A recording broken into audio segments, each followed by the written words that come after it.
El flujo urinario por una causa que puede ser estructural o funcional. ¿Funcional qué significa? Que no es una causa estructural, sino que, por ejemplo, hay una vasoconstricción reactiva a una situación. O no una vasoconstricción, sino una constricción de los uréteres reactiva.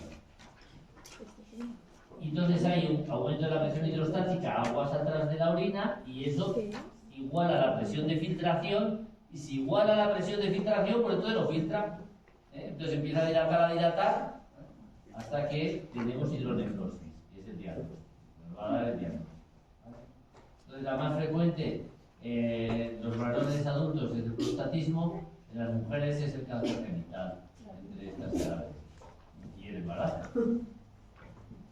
Bien, como veis hay muchas causas. Las más frecuentes son las que tenéis aquí rodeadas en este cuadro: la nefrolitiasis, los coágulos, las alteraciones del embarazo o del ovario, algunos tumores del ovario, y la vejiga neurógena, que puede producirse por diabetes, por defectos de la médula espinal o accidentes de la médula espinal que rompen el rechazo de la visión, o traumatismos, o esclerosis múltiple, o la enfermedad de Parkinson o el ictus, que desencadena la incontinencia.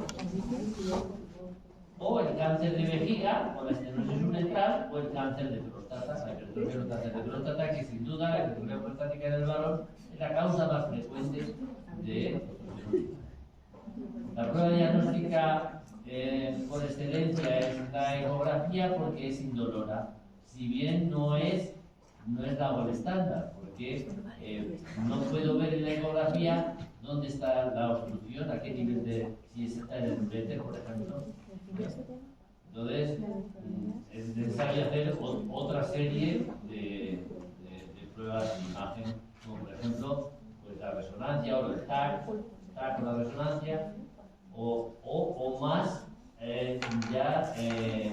cuando necesitamos ya hacer intervencionismo, como la cistoscopia o la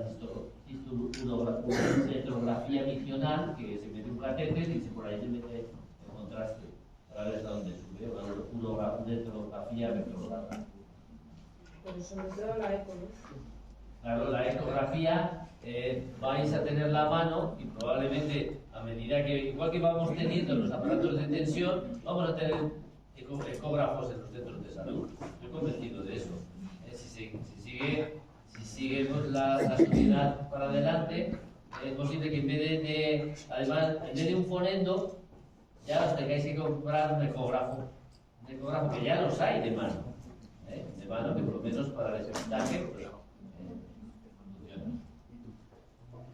Bien, bueno, el tratamiento es evidentemente desobstruir. Si es por nefrolitiasis, pues la litiasis se define por la presencia de cálculos urinarios, bien a nivel renal, o en el uréter, o en la vejiga, porque han precipitado sustancias que están en exceso en la orina. Y entonces, esas sustancias que favorecen la litiasis son la presencia de calcio, la hipercalciuria o la hipercalcemia, la presencia de oxalato en exceso, la hiperoxaluria, la presencia de ácido úrico en exceso en orina, la hiperuricosuria, o el déficit de los factores que inhiben el que se deposite, que inhiben la nucleación del cálculo, como es el citrato. Si yo tuviera muchos inhibidores de la litogénesis, pues aunque echara mucho calcio o mucho ácido oxálico, pues es probable que no tuviera cálculos. ¿De acuerdo? ¿Y cuáles son esos inhibidores?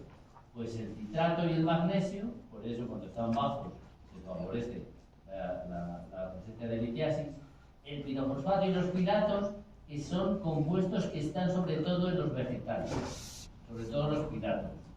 Son compuestos alcalinos, los grupos aminoglicanos que los elimina a veces nuestro riñón, y la nefrocalcina, y la proteína de Tanhosa, que es la uromodulina. ¿De acuerdo? En los infecciosos, esto es en los metabólicos, en los infecciosos, pues aquellos fármacos, aquellos gérmenes que promueven la formación de cristales, la formación de amonio y de magnesio, hacen los cristales de fosfato amónico magnésico, y son gérmenes que desdoblan la urea, por ejemplo el proteína. Entonces hacen estos cristales en forma de ataúd. Estos son cristales de oxalato cálcico y estos son cristales de cistina. Y los de ácido úrico pueden ser muy diferentes. El cálculo se pone en el uréter y es, evidentemente, tiene un tamaño de más centímetros que lo que es el tamaño ureteral, que suele ser más de 0,3, es decir, como 3 centímetros, más de 3 centímetros, perdón, va de 3 milímetros, más de 3 milímetros, 0,3 centímetros, son 3 milímetros. Pues a veces tiene dificultad en pasar por ciertas partes del uréter, pero eso pasa. Hasta 7 milímetros suelen pasar el uréter a la vejiga. Y entonces esos pues se tratan solo con analgésicos, con antiinflamatorios o con buscapina, con antiespasmolíticos. Si es mayor de 8, ¿veis? Ya hay que hacer litotricia extracorpórea, o porque el urólogo mete el ureteroscopio por la vejiga, llega hasta el uréter y allí le pega con ondas de choque al cálculo y lo rompe.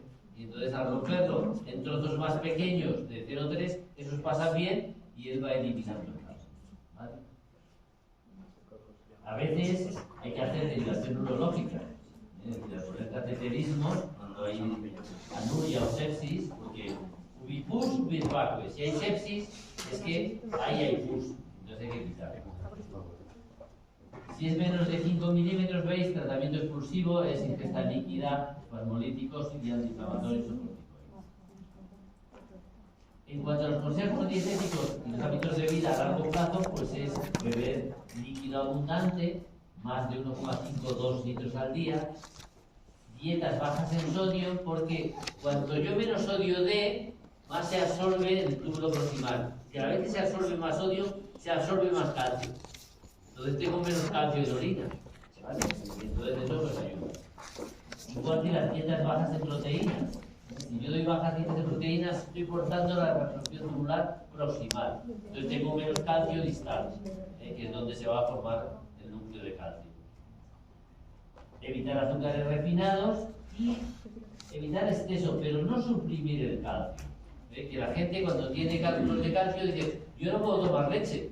¿Por qué? Porque tengo cálculos de calcio. Eso es un mito. Se puede tomar leche. Lo que no se puede tomar es leche en exceso o lácteos en exceso. Pero se puede tomar leche porque si no, el calcio lo va a coger habitualmente de nuestros huesos. El calcio que se elimina por el riñón lo coge de nuestros huesos si no lo tomamos. Y en cuanto a la causa más frecuente de obstrucción urinaria, que es la hipertrofia benigna de próstata, pues se da en los mayores de 50 años y va con síndrome prostático que se caracteriza por la diuria, disuria, disminución de fuerza del chorro, goteo posicional, que se enfadan mucho las señoras de 60 años, gotea y dice, ya está goteando, ensucian fuera del barrio, ¿sabéis? Lo digo por la temporada. Entonces el diagnóstico se hace por tacto rectal y ecografía y hay que diferenciarlo del cáncer de la próstata fundamentalmente con el PSA. Si el PSA está elevado puede ser también un adenoma de próstata, pero la fracción libre de PSA es más alta que en el cáncer. En el cáncer la fracción libre es baja, la fracción libre de proteínas es más alta. Pero el diagnóstico lo va a diferenciar el tacto rectal en cuanto a la consistencia de la próstata y la biopsia. Vale. En cuanto a la incontinencia urinaria de la vejiga neurógena, pues es una pérdida involuntaria, incontrolada de la orina, porque está alterado el reflejo de alguna manera.